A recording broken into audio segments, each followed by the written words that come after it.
Oh, hey everyone. Yeah, welcome back. Good to see you again. You're looking well. Get yourself a drink and a seat up front. We're going to get started. Because, yes, there's a show. It's all been happening and now you want to know. But before we can start, we must begin with hello. My name is Sean, your host and fellow. Now grab hold your beverage, your mind just as quick. We're building up for our best sip. So join me now for the greatest pleasure, where we unwind this world together. It's time now. It's time for the sip. Let's do it now. Let's do it quick. Go! Oh, absolutely wonderful. Well, over in Dublin in Ireland, a man accidentally joins a half marathon while trying to get a coffee and finishes respectably anyway. A man attempting to buy breakfast in Central Ireland somehow found himself participating in a city half marathon after taking a wrong turn through a crowd of runners and becoming gradually too embarrassed to leave. The incident reportedly began early Sunday morning when road closures redirected pedestrians through an area being used for race staging.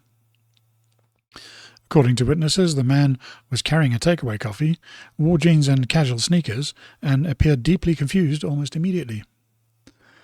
Participants initially assumed he was a late entrant. Race volunteers, meanwhile, reportedly mistook him for a legitimate runner because he accidentally merged into the middle of a large group at the starting line. Then the race began. At first I thought he was just doing some kind of charity stunt, one runner later said. The man allegedly attempted several times to exit the course, but found himself blocked by crowd control barriers and streams of runners moving through the city. Rather than stop the event or force his way through fencing, he apparently continued jogging. Spectators unintentionally made the situation worse by cheering for him. According to participants, people shouted encouragement, children offered high fives, and one volunteer handed him water. At some point, the man reportedly abandoned the idea of leaving altogether. Witnesses say he settled into a steady pace while still carrying the coffee cup for several kilometres. Photos circulating online showed an exhausted professional runners, athletes in technical gear, and one visibly underprepared man in denim looking emotionally trapped. The situation became increasingly surreal as race marshals began treating him like a normal competitor. One official allegedly shouted, "You're doing great, keep pushing." By the later stages of the course, runners reported that the accidental participant had become strangely committed. He looked annoyed, one witness said, but also determined. Against all expectations, the man completed the race. Unofficial timing estimates suggest he achieved a surprisingly respectable finish despite wearing jeans, receiving no preparation, and apparently entering the event against his will. Crowds applauded as he crossed the finish line, still holding the now empty coffee cup. Organisers later confirmed he had never registered. The man reportedly declined interviews, but briefly told local reporters, "I only wanted a cappuccino." Online reaction transformed him into an instant folk hero. Users described him as the patron saint of social anxiety. Proof that Irish people would rather run 21 kilometres than inconvenience others. And the most committed accidental athlete in history. Race organisers later invited him to participate officially next year. Reports indicate he has not yet responded. Well, if only he shouldn't have ordered the coffee to go then. Meanwhile, in the UK, and this is from Ground News, Number 10 confirms that Starmer uses disappearing WhatsApp messages after Mandelson release. Downing Street confirmed on Tuesday that Prime Minister Sir Keir Starmer uses disappearing WhatsApp messages, explaining why few communications with Lord Peter Mandelson were preserved in the 1,000-page parliamentary document release. MPs forced the release of 1,000 pages of documents this week regarding Mandelson's former role as ambassador to the United States, following a vote earlier this year to increase transparency. Revealed in messages, Mandelson described Starmer as consistently going for direction B and lacking verve, while Cabinet Minister Pat McFadden expressed frustration regarding parliamentary discussions on taxation. Defending the practice, Starmer insisted that he complied with the process. complied, though Intelligence and Security Committee Chair Lord Beamish warned that using WhatsApp for government business created security risks. Chief Secretary of the Prime Minister, Darren Jones, confirmed a government review is underway to assess WhatsApp usage for official business, after officials admitted there were lessons to be learned. So, yeah, I'm pretty sure most of you know, but WhatsApp is a messaging platform that basically replaces mobile text messages for most people. It's been quite a few, it has quite a few extra features in it, and over the regular phone messages, and disappearing text messages is one of them. You can set a time window, sort of for that message to be available, and it's automatically deleted, so it can't be read again. You can set it to a day, a week, or up to 90 days. And people use it because they don't want a record of what they said to be permanently available. And that's kind of where the rub starts here. I shouldn't really use that term or phrase, given some of the reasons his personal residence have suddenly caught fire by disgruntled friends, should we say. Keir's not a random member of the public. He holds the highest position in public office. And part of being in public office is that your bills are paid for by the public. And with that, there comes a responsibility that you have to keep records. Those records don't have to be published publicly, of course, but they certainly should be kept so that other public bodies can scrutinise it to see if there's any wrongdoing. The reason he's hiding these messages now apparently is because of the Mandelson appointment, which is looking more and more sketchy as more information is released. One argument that the government always has about intrusion into our lives is that if we aren't doing anything wrong, then what do we have to hide? So reversing that a little bit here, then if Starmer isn't doing anything wrong, then why does he need to use disappearing messages? What's he trying to hide? That's even before we get into the discussion about government transparency, which Starmer himself has says is a top priority, and the government's very transparent. I think we seriously need to have some laws against public officials hiding, and even worse, destroying evidence, affecting the public like this. So many times you've heard about these politicians wiping or destroying phones and devices before handing them over for scrutiny. We heard about it in the US with Hillary Clinton and Fauci wiping their devices before handing them over. And this seems to be another case of that, basically. And there should be some recourse, especially if there's some anecdotal evidence that there's bad behaviour while in those positions. Meanwhile, over in the US, and with the idea of transparency still in mind, we take another story from Ground News. Pentagon turns the press office into a classified room and bars the press. So the Pentagon has redesignated its Public Affairs Office as a classified SCIF, banning journalists from entering the space where they previously met freely with military spokespeople. Acting Press Secretary Joel Valdez confirmed the change on June 1st, saying speechwriters handling classified material now share the facility and required SIPRNet access. Now, that's the summary headline from Ground News. There's also a breakdown about the arguments from the press advocacy perspective. First one is the press freedom advocates are saying that the press office has never been a space where classified information was discussed, and calling a press workspace classified does not make government more transparent. So a little background there is that there was a correspondence corridor, as they're calling it, that's been in place for quite a few decades now, and the press had free access to that in certain areas in the building.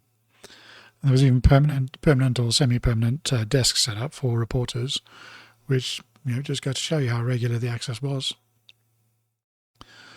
There's no guarantee. For me, there's no guarantees to any provided facility. For that to continue, always being there.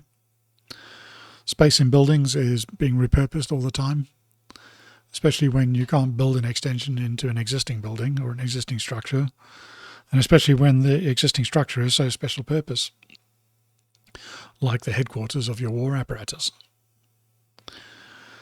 Freedom advocates also say that the escort requirements and access restrictions violate the First Amendment and unconstitutionally prevent independent reporting on military affairs, as federal judges have ruled. Well, I mean, frankly, I'm a little bit surprised that almost normal people were allowed to freely roam in the building anyway. Let alone the Pentagon. So, having free access, let alone having free access to areas and, having desks that they can call their own. So providing escorts in a highly sensitive, highly secure facility, does not infringe on your personal right to speak. You can still say what you want at the end of the day. Even you can report on what you want at the end of the day. You can write what you like. No one's stopping you. You just don't have free reign to walk around the facility where you want. You can't even do that in a regular office building, so, for a normal company. So this feels like a little bit of a nothing burger. And finally, they say that when journalists are pushed farther from the institutions they cover, Americans are left with less information, transparency, and oversight of military operations. And here I can have some sympathy. If you're not allowed near the people that are making the decisions, then how are you supposed to ask questions? So, with the press turfed out with no other options? No, not really. There is another building still within the Pentagon grounds that was designated as the new press facility. This was meant to be a proper facility for the press. Notice I say meant to. The main problem currently is that the facility has not actually been open to the press yet. So have the press been turfed out of their regular facility that they've been using for decades without any other options? Yes, they have. The reporters should have world-class facilities of their own. There isn't much detail about the new annex other than that it's already an existing building. So, if there's no major construction needed, then it should really be about a refit. And I can't imagine that would take that long to do a refit, if that's all that was necessary. It would make much more sense to me that you actually have a dedicated press building that was not too far away from the Pentagon. That would allow much more secure access to the Pentagon while being within easy reach of the press. And you could give the press their own dedicated infrastructure then, filming and reporting spaces and even specially made creator spaces for the new media. Certainly any facility that was created 30 years ago will probably be out of date with modern requirements. And it makes complete sense to have something dedicated and created for that purpose. Transparency and being public is a big part of Trump's second term. He's made quite a big point of being in front of the cameras every day, unlike his predecessor. Now, the Pentagon isn't exactly Trump's backyard. That's kind of more the White House side.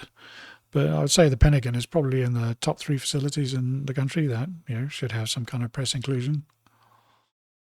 So, I have to put this one on Trump as the, constructor and commander-in-chief. He is the top dog when it comes to buildings and, building public perception.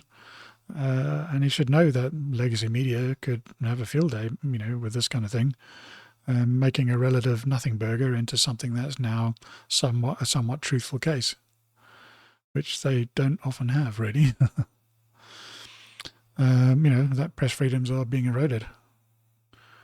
I hope this gets resolved, quickly. Even if there's a tent or something put up for them to use, or some other facility that's made available. Even just opening the building as it is, if it's semi-working. But it seems that things could have been managed a little bit better there. And now over to South Africa, and still on the subject of transparency. In July 2025, Provincial Police Commander Lieutenant General Nhlanhla Mkhwanazi made explosive claims that the criminal syndicates had deeply infiltrated various state and legal apparatus, including the South African Police Services, National Prosecution Authority, the state security agencies, judiciary, crime intelligence, and politics. This caused a huge furore at the time, and President Cyril Ramaphosa announced that the Nhlanhla Commission shortly afterwards. The commission was chaired by retired Constitutional Court Judge Mbuyiseli Matlanta to investigate the corruption. Hearings started a month later on 17th of September 2025, I should say. 2 reports have been made so far, which have not been made public as yet. There have been public hearings, though, and they've raised some concerns, including things like infiltration by organised syndicates, botched major drug deals, so people being tipped off and even stealing, hundreds of kilograms worth of evidence, political interference in appointments and investigations, tender corruption in procurements, and victimization of whistleblowers and honest officers. Not to mention the links between criminals, politicians, and senior law enforcement figures. Commission is currently funded until the end of August, at which point it's expected to submit its final report. And many people are calling for the Commission's work to continue because of the scale of the issues is so big. It crosses into all parts of the government and goes back probably at least 20 years. The admission by General Nkonazi last year made him into somewhat of an instant national folk hero. He is seen as one of the few senior leaders who have been openly transparent on crime. Given the crime stats, it's a bit difficult to argue that something isn't wrong. And the Commission and the revelations that are coming out of it have been quite damning. Some are just blatant criminality. The Commission still has a lot of potential leads and work to do, but President Ramaphosa has not indicated he will continue. So the Commission is slowly wrapping up at the moment, as they only have about 6 weeks left. Some are speculating that this is because the political circles have not really been probed into very deeply, and that would change the longer the Commission continues. South Africans have been calling for further funding, even suggesting that they would try crowdfunding to keep it going. I don't think there's any doubt that the work of the Commission is doing is essential for rooting out the criminal elements out of all areas of government.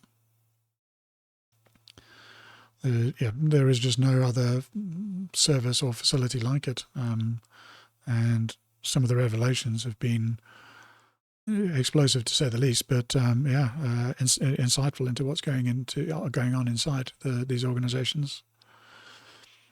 And the total budget for this, commission has been about 150 million rand so far for the year, which is around $7.5 million. Now, 150 million rand is quite a lot for a South African, but $7.5 million doesn't seem that much for an enterprising American, especially ones that may want to see South Africa reach its full potential. So, hopefully we will see the Commission's work continue.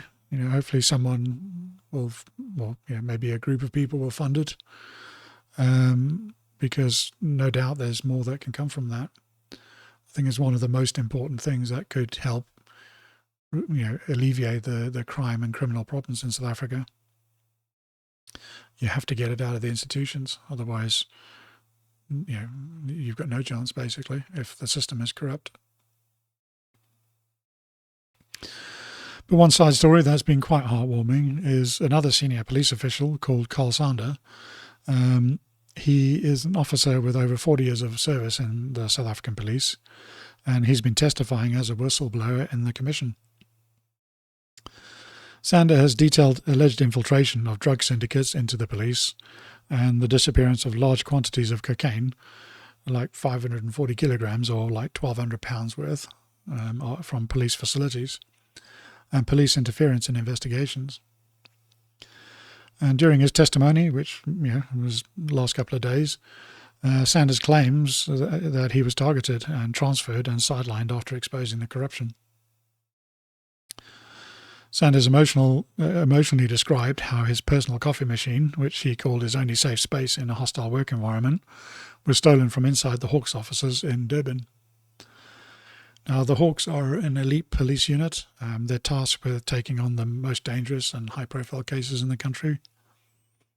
A lot of the big headlines, generally include them because they are dealing with the worst of the worst. He was then ordered by his senior to undergo a polygraph test as a suspect in the theft of his own coffee machine. Yeah. He told the commission my only safe place was my coffee machine, and then they stole my coffee machine inside the DBCI. And I had to get polygraphed because of the theft of my own coffee machine. That moment went viral, and someone set up a crowdfunding about 2 days ago on BackaBuddy for 5,000 Rand, or about $250. Now, just for context, a new constable earns around 20,000 Rand a month, or about $1,000. And warrant officers like Sanders will get about 35,000 Rand, or about $1,800 a month. Imported goods like coffee machines are generally 3 times the price of anything you'd pay for outside of the country. Well, the BackaBuddy ended up, raising, as of probably about 20 minutes ago, 250,000 Rand, or about $12,000, which is quite amazing. People are clearly desperate for things to change. Now, Carl says he's going to get a new coffee machine, but he'll probably spend the rest on new drugs dogs for the force, which will be really cool. So, yeah, that's a really nice story to end the middle of the week, or for the middle of the week. Which does bring me to the end of my notes now, and that is pay attention to the things around you and the things you deal with in life. Evil can only grow in the absence of light. When you pay attention to these things around you, you shine a light on everything that's there, and you stop the darkness from taking hold. And with that, I wish you well, say see you later, and cheers.